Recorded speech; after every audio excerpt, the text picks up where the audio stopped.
Hi friends, இன்றைக்கி பார்த்திங்கன்னா நம்ம சேனலில் வந்து நெத்தலி மீன் வச்சது புட்டு தான் பண்ண போகிறோம். ரொம்பவே ஈஸியான மெத்தடில் வந்து பண்ணலாம். அதே மாதிரி டேஸ்ட்டும் ரொம்பவே நல்லாயிருக்கும்.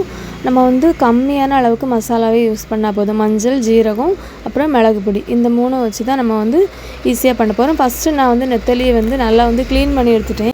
இந்த நெத்தலி பார்த்திங்கன்னா முள் எல்லாமே நான் வந்து எடுத்துட்டேன். அப்போ நான் வந்து பண்ணுறதுக்கு வந்து ஈஸியாக இருக்கும். அதனால தான் நீங்கள் முள் எடுக்காமல் பண்ணுறதா இருந்தால் கூட நம்ம வந்து அவிச்சிட்டு 2வது கூட முள்ளை எடுத்துக்கிடலாம். ஆனால் இந்த மாதிரி பண்ணும்போது ஈஸியாக இருக்கும். அதுக்காக தான் அடுப்பில் வந்து ஃபஸ்ட்டு வந்து பேன் எதுவுமே வைக்க வேண்டாம். நம்ம வந்து ஒரு பேன் எடுத்துகிட்டு வச்சுட்டு லைட்டாக மஞ்சள் பொடி மட்டும் போட்டுட்டு கொஞ்சமாக தண்ணி ஊற்றிட்டு நம்ம வந்து அடுப்பில் எடுத்து வைக்கலாம்.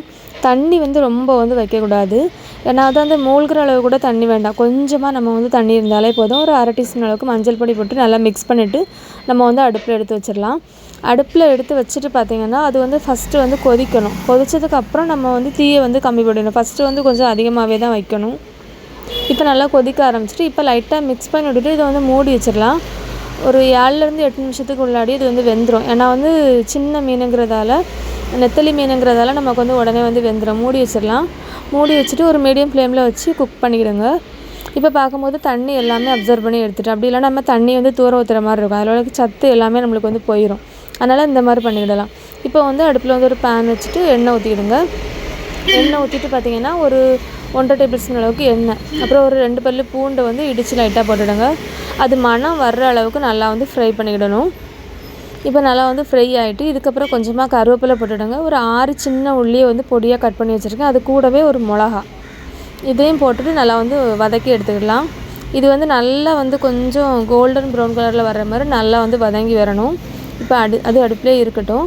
இப்போ நம்ம வந்து மீனை வந்து லைட்டாக வந்து பிசைஞ்சு விட்டுக்கலாம். ரொம்ப வந்து பொடியாக வரணும் அந்த மாதிரிலாம், லைட்டாக மட்டும். அப்போ தான் மீன் அங்கங்கே இருக்கிறது வந்து தெரியும் முழுசாட்டு.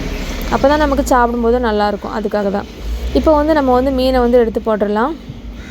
மீனை போட்டதுக்கப்புறம் பார்த்திங்கன்னா ரொம்ப நேரம் நம்ம வந்து அடுப்பில் வச்சு மிக்ஸ் பண்ணணும் அந்த மாதிரில. ஏன்னா வந்து உள்ளியும் வதங்கிட்டு மீனும் வந்து ஆல்ரெடி குக் ஆகி தான் இருக்குது.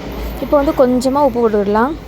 உப்பு போட்டுட்டு ஒரு 1/2 டீஸ்பூன் அளவுக்கு ஜீரகப்பொடி, ஒரு 1/2 டீஸ்பூன் அளவுக்கு நல்ல மிளகு பொடி, இது எல்லாம் போட்டுட்டு லைட்டாக வந்து மிக்ஸ் பண்ணிவிடுங்க. இது வந்து கொஞ்சம் மீடியம் ஃப்ளேம்லேயே வச்சு நல்லா வந்து மிக்ஸ் பண்ணுங்கள்.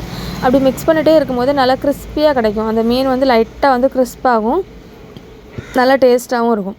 இப்போ வந்து லாஸ்ட்டாக பார்த்திங்கன்னா ஒரு 2 டேபிள் ஸ்பூன் அளவுக்கு துருவின தேங்காய், இதை போட்டுட்டு ரொம்ப நேரம் நம்ம வந்து மிக்ஸ் பண்ணலாம் ஒன்றும் வேண்டாம். லைட்டாக மிக்ஸ் பண்ணிவிட்டு நம்ம வந்து அடுப்பை ஆஃப் பண்ணி எடுத்துடலாம். ரொம்பவே டேஸ்ட்டாக இருக்கும். மசாலாவும் ரொம்ப கம்மி. உரைப்பு பார்த்திங்கன்னா நம்ம வந்து ரொம்பவே யூஸ் பண்ணலை. மைல்டான காரமாக தான் இருக்கும்.